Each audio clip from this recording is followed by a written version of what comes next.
Shalom, this is Doug with Douglas V Amateur Radio and more.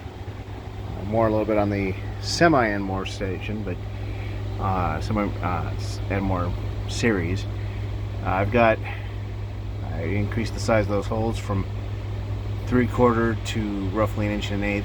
It's hard to do with these paddle bits to get clean holes, make them bigger.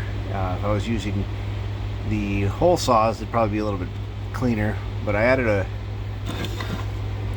4th hole there, but, and then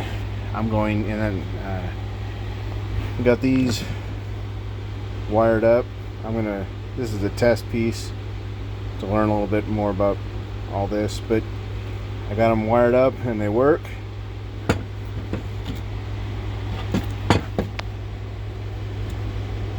That's DC, or just 12 volt.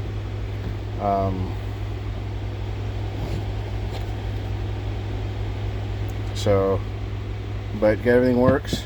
It should. So I'm gonna get another piece of 1x4 and get that cleaned up. But it's gonna hide all that stuff like it was before, but a little cleaner.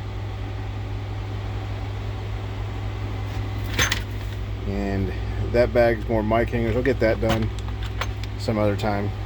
But more projects getting done, making things a little more convenient. Now all my USB charging and all that is off grid with the 200 watts of solar. But I'm gonna get some more solar here after a bit, but always not enough time. Shalom 73. Have a great day.